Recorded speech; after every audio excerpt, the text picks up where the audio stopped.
How's everybody? Just letting a few more through. First off, welcome to the first webinar this week. We've got a couple on this week. This is the fourth we've done so far, though. All three following along the lines of online training, virtual training, and the digital solutions. So it's very topical, very current. So thanks for jumping on board. We're joined by the guys from Fettle today. So you may or may not have heard of them. We've been talking to them for a little while, and essentially they offer an all-in-one virtual studio solution, which you can look as a sort of bolt-on. You should all be muted, which is great. This is being recorded. I can see Callum smiling. This is being recorded, so if you miss anything, we'll post it up as we always do. Fairly straightforward. I'm just going to find Alex. I'm going to hand over host to Alex, and Alex will jump in and share everything they do. So 2 minutes and we're away. Over to you, Alex.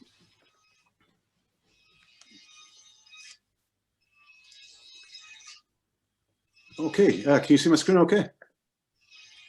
Yes.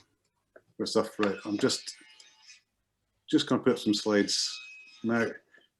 Okay, hi everyone. So yeah, my name's Alexander Urker. I'm co-founder of Fettle. So we're an online video platform which is dedicated to fitness and wellness industry. Also on the call is my co-founder, Maredudd ap Gwyndaf. He'll join in with the questions, especially AI related questions, which is his particular area of interest. So, we're relatively new to the fitness industry. Our background comes actually from broadcasting and what we call OTT, so over the top television, which is the industry slang for streaming companies such as say Netflix, Amazon, and so on. So me and Maredudd met a decade ago working on the BBC iPlayer, and we formed an agency together working on video streaming apps. In 2017, we started collaborating with a yoga group in Cardiff, and we decided to be a really good idea to build a video streaming app for yoga. So that started to grow arms and legs, and then we opened up into other areas of wellness and fitness. But yoga was ultimately the seed which brought us over to this industry, and what's inspired us to start this new company with Fettle. So today we're going to talk about how we see the immediate future for fitness and wellness, with a particular bent on video, which is our area of expertise. And we're very excited to be working in this space and believe it's a brilliant place to be. Lots of interesting things happening. Lots of new technologies are now converging all at once, providing all kinds of either opportunities or risks, depending on how you look at it. So we're not going to talk about sort of science fiction here. We're really just more interested in the immediate future. So instead, what I'd like to talk about is just several areas of innovation, which we feel are immediately relevant for gyms and fitness clubs such as yourselves. Okay, let me get started. So where are we now? I think we can definitely say that we're past the point now where online or virtual instruction is the future. It's very much the present, and the entire fitness industry has been obliged to adapt some kind of online model in some form. Almost everybody who's teaching any sort of classes which are possible to be taught online has been looking for ways to do so in the last year. And we know with varied levels of success. So many of you will already be using Zoom or Facebook Live or Instagram Live for classes, or some kind of PT app for one-to-one instruction. A wealth of new software has come onto the market to support this big migration online, including a mixture of startups and large existing businesses such as David Lloyd or Technogym, which have changed their models now for this new COVID reality that we're working in. So some of the apps have started to report their figures now from 2020, and we know there's been a 67% increase in fitness app downloads. Some yoga companies like Alo Yoga have reported 300% increase in 2020. That's meager compared to, say, the fitness app Fit. That's the Fit with the two eyes, which has reported a 2,500% increase in its usage in 2020. So lots of people are talking about their exercise online. Some of you may have read the National Fitness Survey, which reported in May that 65% of the UK population had taken part in an online group workout. We know that Group classes in particular have exploded as people are not just hungry to stay fit, but also to connect with others and to socialize and to try and reclaim that feeling of community that they get from a group class. I think we can also safely assume that a lot of these new paradigms are here to stay. One of our clients, Lotus Flower Yoga, said at the start of the first lockdown that 70% of their students were not interested in doing stream classes at all. They did another survey just before Christmas, and that number's completely flipped around. Now 80% of them want to keep doing virtual classes in some form after lockdown. So that's a huge turnaround, of course, and it all depends on the kind of classes that you're giving and the quality and the consistency of what you're offering, but it really starts to show that habits have been changed indelibly by this pandemic. Hold on a second.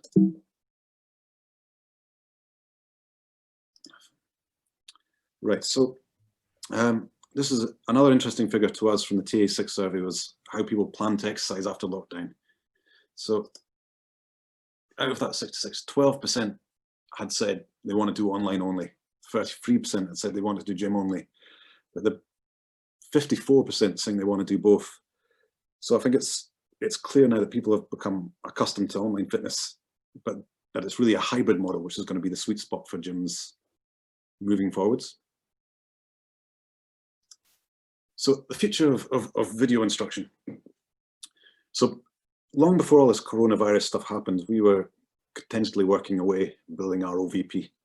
We were experimenting with various wellness video applications and doing some research into the way people actually watched these sort of videos. We discovered there's a lot of difference with how somebody would watch an online fitness routine compared to, say, a movie or a TV series. For example, one big difference is that people tend to watch the same content over and over. There's much higher percentage of repeat viewings with yoga videos, at least, compared to, say, a film or an episode of Breaking Bad. We also see that people tend to skip around a lot more, in particular, skipping introductions, content not related to the actual workout. So in a sense, fitness videos are they're more educational and task-based, and not purely just entertainment-based. These kind of things are interesting to us because, as far as we can see, many of the features in common fitness apps do not reflect these kind of viewing habits. From speaking with users, we know that once somebody's found a good on-demand video routine for a particular mood that they're in, the time of day perhaps, or just something that they know works well for them, then they want to stick around for a while. So as app developers, why not embrace that? Offer them different ways to view the same content, add more advice to the same routine perhaps, or after perhaps 10 viewings, break it down so we're just showing the prompts. Perhaps the users don't feel they need to view the screen at all, in which case why not offer them an audio only version, something that's more portable that they can take around with them. So as online streaming becomes more mainstream, we believe that quality is going to become more important. Not just the quality of the video production, which has rocketed in recent years, but the quality of the actual content itself and how it's delivered. For on-demand content, we predict that services are going to start to look at their most popular videos and their most watched videos and produce more alternative versions for users in different mediums. So when we first started Fettle, we were really interested in the idea of getting yoga onto the TV. We felt this has always been the natural medium for a home workout. You can clear the coffee table away, you've got a bit of space to move around, you have a big screen in front of you, and perhaps you've got some sort of fighting chance of reproducing that atmosphere from a fitness class. I mean, we've been picked to the post for this, and now there's various ways of watching classes on TV. There's still very little in the way of native apps, although native apps which make use of, say, the TV camera or voice features common on most modern TV sets. So whilst companies such as Peloton and Mirror are offering really expensive hardware, we still feel that the humble TV has not yet been used to its full capacity for fitness and wellness instruction in the living room.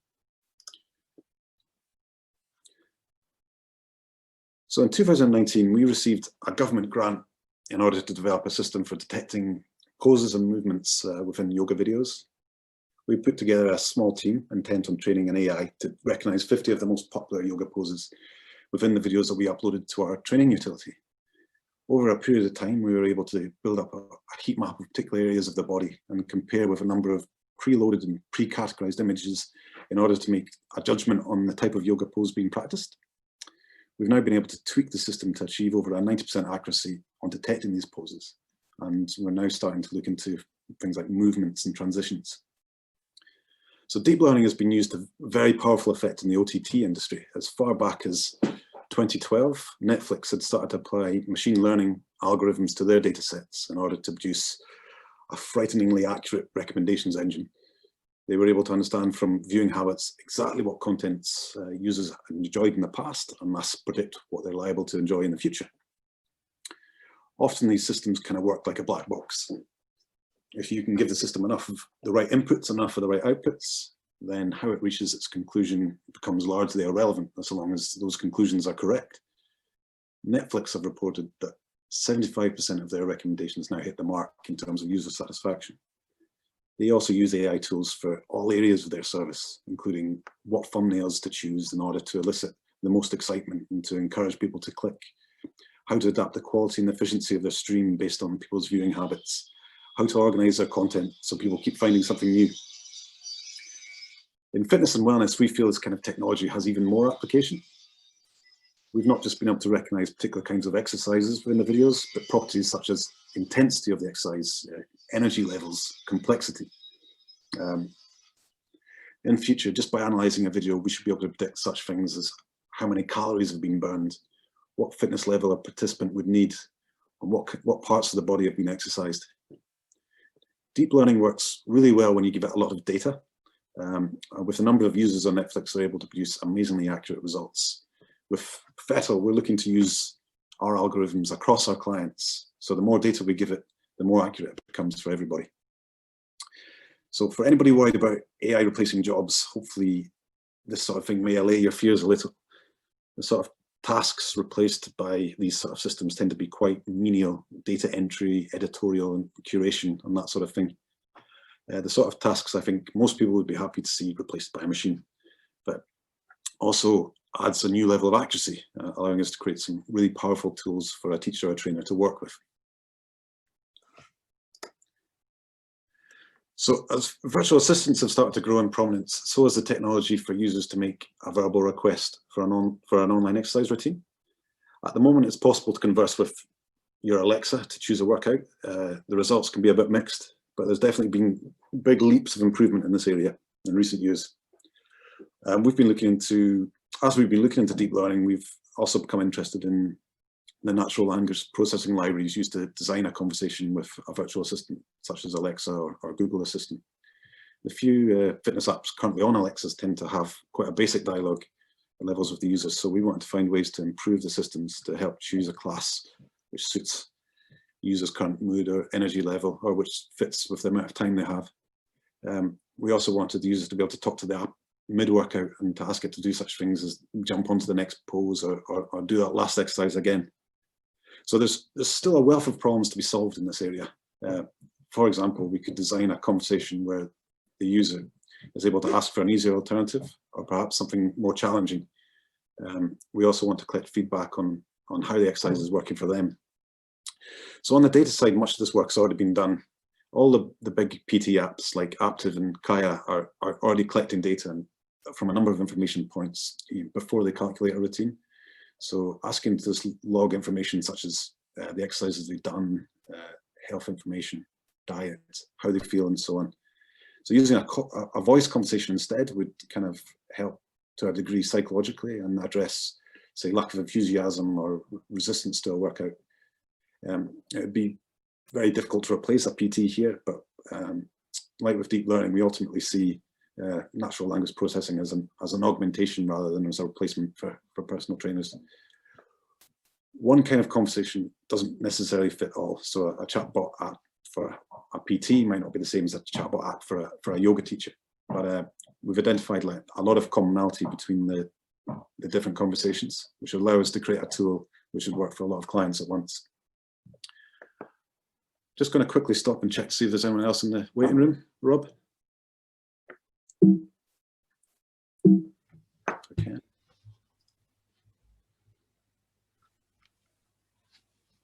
I don't think so. We're okay. No, it's just a recording button. I think that possibly one of the most contentious areas is AI-based instruction. So articles like this one probably don't help. A lot of apps have popped up on the market at the moment, such as Freeletics and Fitness AI. In yoga, there's a new startup called Xenia, which promises to analyze your movements and give you feedbacks. Although we feel these apps are still quite clunky and in their early stages. So AI instruction certainly has some advantages over human instructors. They can access more data, they can remember in more detail what exercises you've done, and they can track your progress more precisely. On the other side of the coin, it can all be a bit fiddly. Quite a few apps are using image recognition now to recognize your form, but there's still a hardware limitation to that. You have to balance your phone correctly. You have to ensure that you're completely in frame before you take the exercise. Some other apps like Yoga Notch are using motion sensors devices, which you have to attach to your body. So the user has to fit sensors to various parts of their body, and partly this makes it more accurate. But again, it's still all a bit fiddly. So we kind of see this hardware limitation as akin to mobile phones in the 90s. It's just not quite usable enough yet to become truly popular. But as devices and hardware improve, we feel that this stuff could easily enter the mainstream in the near future. AI instruction is just not advanced yet enough to truly understand your psychology in the same way as a good personal trainer or a good yoga instructor can. Whereas your Fitbit might be able to help analyze factors such as heart rate with precision, it cannot take a broad view in the same way a human being can. For example, if you're to hobble into a fitness class on a pair of crutches, it's not going to take much for your teacher to notice and to adapt the class for you, say bring you to the front of the class, adjust the session. These are the sort of circumstances AI doesn't deal with very well.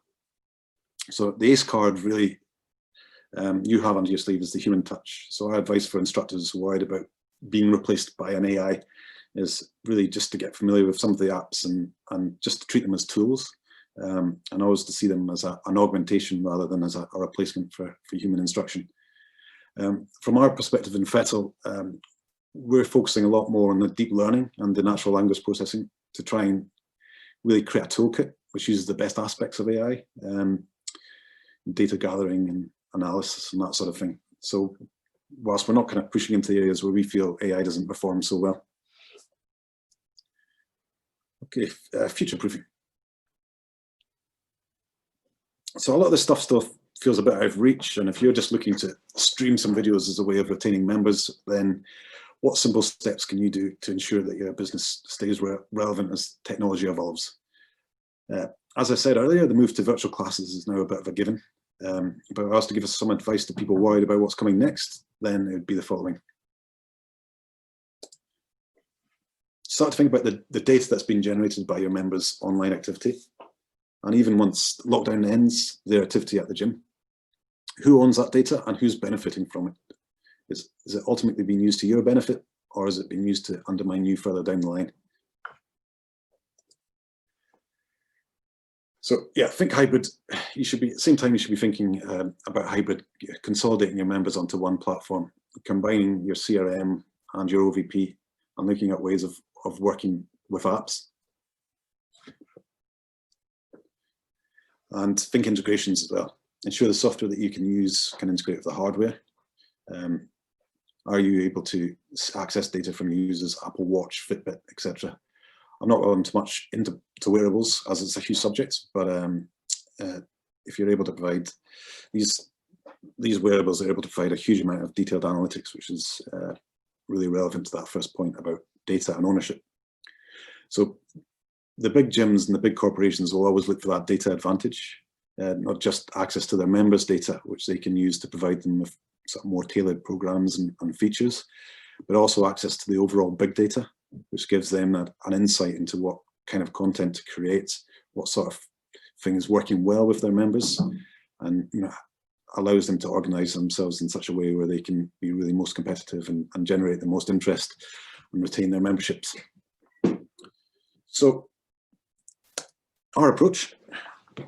So at Fettle, we've created an online video platform, but our grand idea was to put together a sort of technology hub a place where individual gyms and fitness studios are able to harness the same kind of advantages as the big software apps without having to dilute their own brand or their own identity. Just a few example slides there. So we want to be both local and global, sharing the best of both worlds. So for example, we know people tend to be far more loyal to their own local teacher or trainer and far more likely to take up online exercise if it's a continuation of their own physical routine or if it's offered to them by their own local gym or club. But many of the big apps are taking advantage of the numbers. Increasingly, classes are coming from platforms where instructors are placed in competition with each other. And this model is really a worrying direction for smaller businesses. And if online fitness goes the same way as, say, television or news, then one or two global behemoths are going to start to have a monopoly on the fitness, on the online part of the fitness industry, at least. So we can see this already happening with companies like, say, Apple Fit. They're starting to move into this space, and they're starting to move into it in a very ambitious way. So you can tell that they want to be the big beast, and they're wanting to take over in the same way that they have done with apps or music. So we've decided with our system, we really want to move away from that kind of platform model. Instead, we're just creating a toolkit specifically for our client, more of a white label style. So all our content is siloed and belongs purely to our clients. Many of the features and critically the data can be shared behind the scenes. So businesses, teachers and members can choose to share their data and be rewarded in kind with insights. So how does this work? At its heart, we're offering an online video platform. And the business is given access to a content management system, essentially a dashboard where you can create and upload a library of on-demand content, both audio and video. That content can then be published instantly onto a website and onto mobile and also onto TV applications, ready for our clients' own members to then register and access. The next step is it's possible for our clients to schedule live classes. So we're supporting OBS and Zoom at the moment. Once scheduled, these classes are published for the members to either find on the homepage or in their calendar. We record the classes and put them back into the library so they can be reused as the client sees fit. There's a notification system which is customizable and allows the system will send emails to remind people of classes and notify them when a new class has been added. And we've put in place this very flexible categorization system. So our clients can add metadata, tag their content in order to categorize it. Then they're able to create custom categories and design their own unique homepage based on these tags. So this is one of the first areas we're hoping to automate using AIs based on the videos themselves. So we can also suggest tags and metadata based on the content itself uploaded to the system. So branding and customization. So finally, we want to make the whole thing customizable. So a bit like WordPress, you can add your own logos, color schemes, and fonts. Clients are able to also set their own custom domain name. So they're able to integrate our system into their own website and add it as an app or a subscription part of their business. Once the client is happy with that setup, then they're able to start sending invites through the system to their members who can register and sign in and watch all live and on-demand content. So every one of our clients has their own siloed service, which is completely unique to them, but the back end is still shared, where we can pull data and we can teach our AIs to return the benefits back to the clients, offering them, the same sort of personal insights and big data insights that a company with tens of thousands of members might have. So in conclusion, the fitness industry was turned on its head last year. I would also say it's now moved solidly under the gaze of big tech. A lot of new startups have come along too, looking to solve some of the problems that have been thrown up by this pandemic. So we're starting to see fitness tech break up into different fields. Even video streaming is now diverging. So studio content, hybrid PT apps. But the interesting thing is that although there's a lot of movement, there's not yet a single dominant player like there is in OTT, like Netflix. So 2021 is going to be a very interesting year. Our own hope is that fitness tech stays democratized and distributed, and that all of this clever and exciting technology raises the gains for every part of the industry, for customers, gyms, and fitness businesses, and for software companies like ourselves. Thank you. Was that 20 minutes? Over, 8 minutes over, but that was good. Oh, sorry. Okay, thanks very much, Alex. I'm just going to reclaim the host, and then we can move on from there. Excellent. So guys, hopefully that's sort of been useful for you. If anybody's got any questions, we're going to stay online for a little while. We've got the chatter feature, fire them through. I don't know whether you're still sharing your screen or not, but let's jump that way. A few questions I had, I've just been making notes as we went. You probably answered them as we went. First one, you mentioned about a white label, Alex. Is that right? So essentially it sits as the brand of the gym owner. Is that right? Yes, the idea with what we're building is that the gym itself has its own brand online. All our competitors will take your brand, will put you on the platform, but then you lose your branding. You don't have access to your data. The domain name doesn't have the name of your gym. And what we're trying to do is ensure that the different gyms and personal trainers can build their own brand. It's used a lot in the broadcasting industry. That you have the white labels for broadcasters. If you want to build your own small version of Netflix, there are companies available which will give you this white label, but it seems to be lacking in the fitness industry. Excellent. How easy is it to set up the white label solution? From the time someone comes on board with you guys, how long would it take to get live? The salesy answer would be instantly, but the truth is there's a little bit of hand holding we do at the moment. So it depends on if you have some on-demand content already, then that's a good thing. You can start to build up your on-demand library. If you're looking purely to live stream, on-demand might not be so important for you, so you might be able to come on a bit quicker. What we've found with our customers is that it takes a little bit of a while to ramp up in order to have a good base of videos to begin with, especially if you're going to.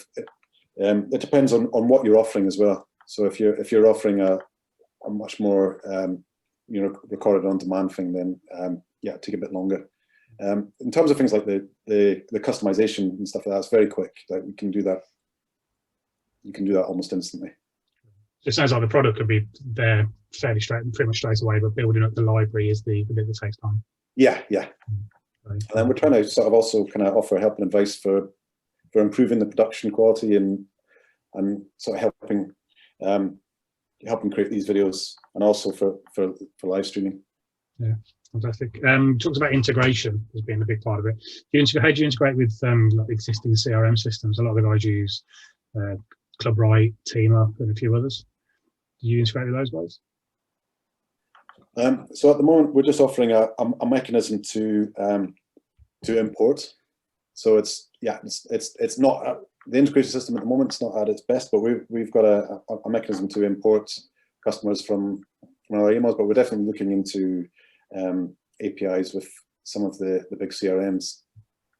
Yeah, fantastic. I think that's a big part. There's a lot of talk about Zoom integration and so on. So we do that. Yeah. How about people like MyZone? Would there be an integration there, or is that more just the product in the class itself? Yeah, it's a hard one. I think at the moment, there's kind of like we've got a list as long as our arm of various people to link to. So it's I guess we'll do it on a kind of per request basis. But yeah, I mean, ultimately we'd like to integrate with absolutely everybody. Yeah, that was point 3 of what I was saying is integrations for gyms, but also for ourselves. The more people we can connect up with, the better. Yeah, definitely. It seems like you started off more as a sort of a yoga sort of based product. How are you finding converting to regular classes? More like HIIT classes and circuits and so on. When it comes to the technology itself, it doesn't change much. If it's a video class, if it's a class over Zoom, or you're streaming live, it's no matter what kind of exercise it is, it's usually the same technology. We've even found with the AI work that we did that the technology we built to recognize yoga poses also worked very well. We didn't have to change it much in order to start recognizing other forms of exercising. You know, the technology that can recognize a downward dog can also recognize a push-up or other exercises. So there's a difference between them, but we're not finding it much of an issue in having to change the technology much. So it works well with all sorts of classes in that case. Okay, fantastic. I think that was all the questions I sort of thought of. Any more from you guys watching? We're very quiet today. No, I think we've sounds like we've got, here we go. If we do one thing differently to integrate tech into our physical offering, what would it be? We're to do one thing differently. Yeah, one thing differently to integrate technology into the physical offering. I think the important thing for gyms to do is, so our competition, what most of them are trying to do is take the business away from gyms. They want people to be exercising at home, and there's a big difference in the kind of products. It might just be an app which helps you to exercise at home, or it might be these big products like the foam mirror or the Peloton bikes. What I think is important for gyms is that they have some technology which is a part of the membership, which means that the technology that these people use is their technology. So they keep those members, they keep them as clients. And then when they do decide to exercise in the gym, they would go to their gym. Whereas if they're using someone else's technology to exercise at home, then when it comes time to go to the gym, then there's no knowing which gym they will choose. So I think the most important thing is just to have some technology, your own apps or live streaming, live classes over Zoom, whatever you can do to make sure that you're providing the technology that people are using at home. I agree. I think we sort of talk about sort of building a community, and I think that does it. If you hand it over to the likes of Les Mills On Demand or Technogym On Demand, where they can hold the data, because you can almost lose that community sort of feel. Another question just came through from Steve. Is the software ready to go now, and what are the costs involved? Yes, so we've been running now in production since September. It's 3-4 months, and we are ready to go. We've been working on a basis for fitness studios up until the new year. So we're introducing a member model, which allows you to pay per membership. So you can bring members on, or sorry, per active membership, I should say. So you can bring members on for and you pay a fee for your members that are actually using the tool. So that's going to be £3.50 per member. Fantastic. Another question comes through. There's been a popular trend using a platform like Kajabi to drip feed content in the course feature. Would we be able to do something similar to this? So to drip feed content? I mentioned a platform called Kajabi, K-A-J-A-B-I. Maybe we do currently have the concept of courses, but we don't drip feed it to them at the moment. We don't have the feature which would allow you to say release make one class in the course available every day or every week, if that's what you mean by that. So we don't have that at the moment, but we do have the concept of courses. So would that be a case of the user would have to, or the owner would have to add one new video per day if they wanted it to drip feed through to it as a manual process to start with? Yeah, we can do it manually, but there's no automated system to do that at the moment. But it's a feature we could build if there was a need for it. Yeah. Yeah. Scheduled updates, that kind of thing.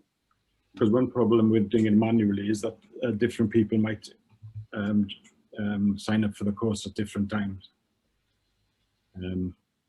So it only works manually if everyone starts the course on the same day, and then you release one more course, one more class every day. That makes sense.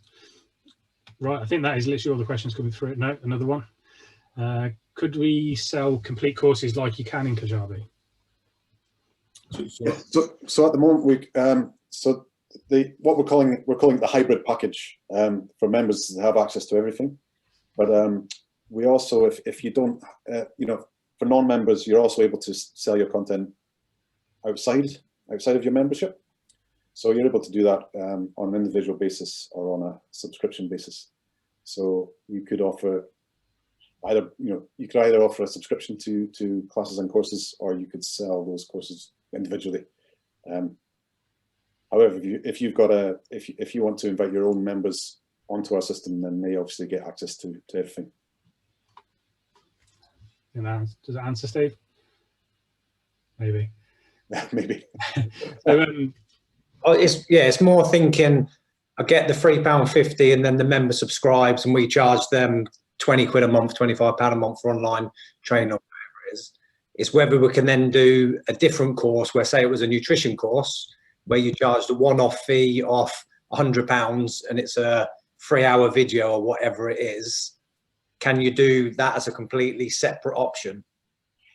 No, at the moment we can't, but so we're able to do that for subscriptions. So that's actually quite an interesting idea. So it's something that we could look into as adding something as an addition to our membership. But yeah, that would be a really good feature to have. And with the paying members, if they pay and subscribe, can you set it so different members see different things? No, not right now.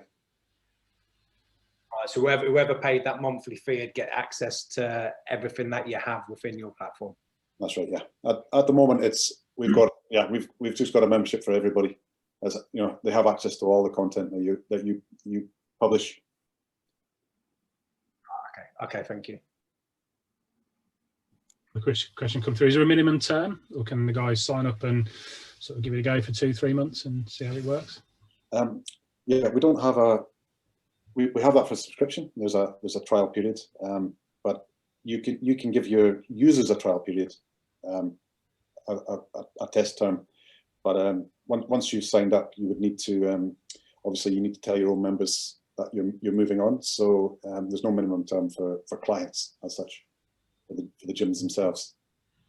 That makes sense. Because they're only paying for the active members that are on the system. They could, if you wanted to move away, then you could just simply notify your clients and based on their terms and conditions, gradually move away from the system. Excellent. Right, I think that is all. No more questions, guys. So we're done. Excellent. Lots of nods and smiles. So yeah, thanks for jumping on, everybody. Thanks, Alex and no problem at all. Meredith for hosting for us. Fettle's on the new platform. If you're a standard member, you can hit the button on there to send a request direct through to the guys, or you can upgrade for 30 days if you wanted to. But yeah, thank you guys. Hopefully this was useful, and we'll hopefully see you on the next one. Yeah, that was great. Thank you, guys. Thank you very much. Guys. Hey. Bye.